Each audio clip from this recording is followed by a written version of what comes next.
যদি এখানে জিজ্ঞেস করি আপনার দাদার বাবার নাম কি, উনি কি বলতে পারবেন না। কেন জানেন? এটাই দুনিয়া। দুনিয়া আমাদের এই জিনিসটাই শিখায় যে দুনিয়া কেউ কারোর জন্য আপন নয়।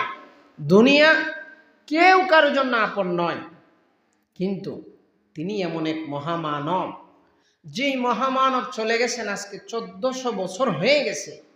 1400 বছরের বেশি সময় যিনি দুনিয়া থেকে চলে গেছেন, কিন্তু তিনি এমন একজন মানুষ যার আলোচনা কাফের বলেন, মুশরিক বলেন, মুসলমান বলেন, ইহুদি বলেন, হিন্দু বলেন, বুদ্ধ বলেন, এমন কোনো ধর্মের মানুষ নাই যারা তাকে নিয়ে আলোচনা করে না। আলোচনা তো আপনার আমারও হবে।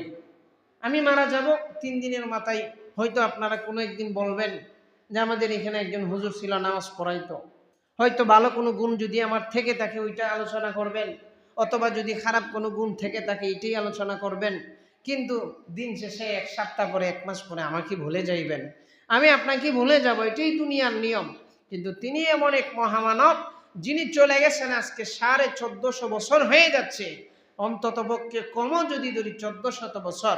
এই 1400 বছর যাবৎ পৃথিবীর এমন কোনো দেশ নাই, এমন কোনো স্থান নাই যে স্থানের মধ্যে ওনার নাম নেওয়া হচ্ছে না। তিনি হলেন পয়গম্বর মুহাম্মদ সাল্লাল্লাহু আলাইহি ওয়াসাল্লাম।